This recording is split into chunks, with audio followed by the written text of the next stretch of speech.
I guess you could say nightcap. It's going to be night in Russia, but here it's only going to be 2 p.m. On Saturday. It's the host nation, Russia, which I've already mentioned. I think, huge surprise to this point, making it all the way into the quarterfinals. Again, similar to England and Sweden, trying to figure out Russia as a team overall is it's impossible because, yes, they've beaten up on some teams that they were supposed to. And when you make it this far, when you face the lesser teams, you are supposed to handle your business. Yep. And Russia did do that.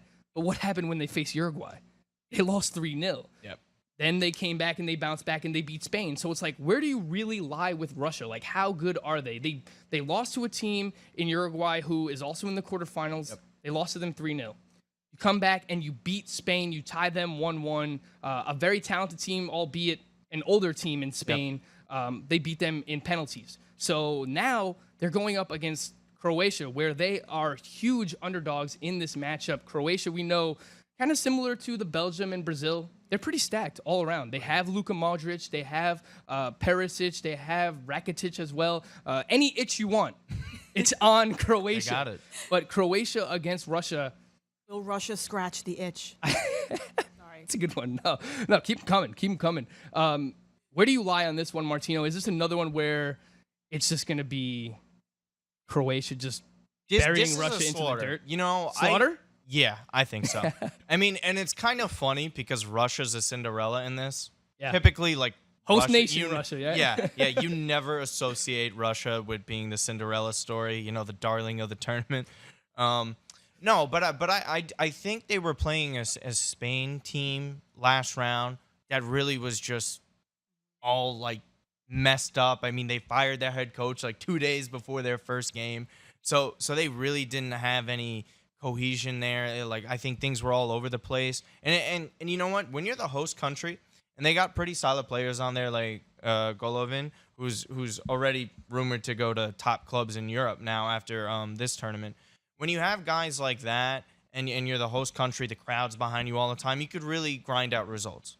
But that being said, they're not going to beat Croatia. I really don't think it's going to be close. You mentioned how stacked they are. They have the best midfield that's left in this tournament. It's absolutely insane. Luka Modric is one of the greatest midfielders of all time. Forget about Croatian midfielders.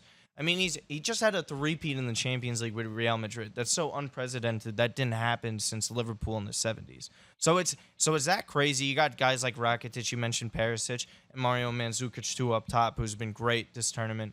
I think it's just too much, and the Cinderella story is over. You mentioned the game's at night. The clock's going to strike 12. It's midnight. Turning back into pumpkins. Goodbye, Russia.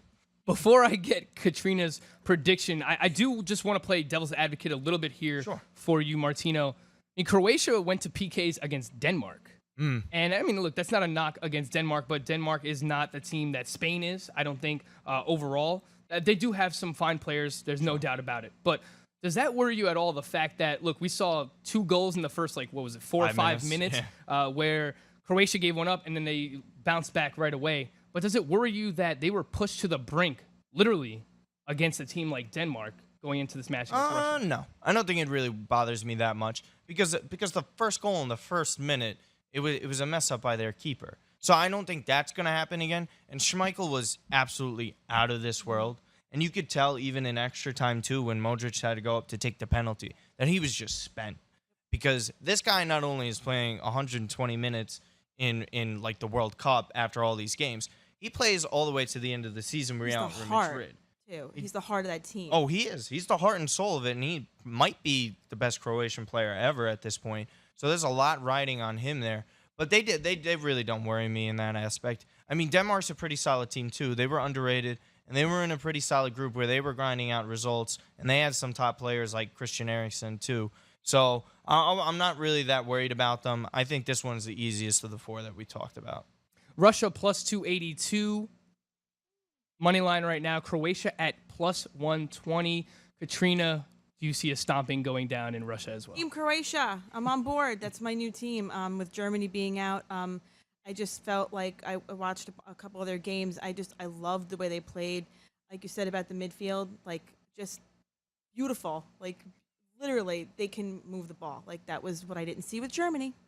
But anyway, I can't. I think, like you said, back to pumpkins for Russia. Congratulations on being the host nation and qualifying, but time's up.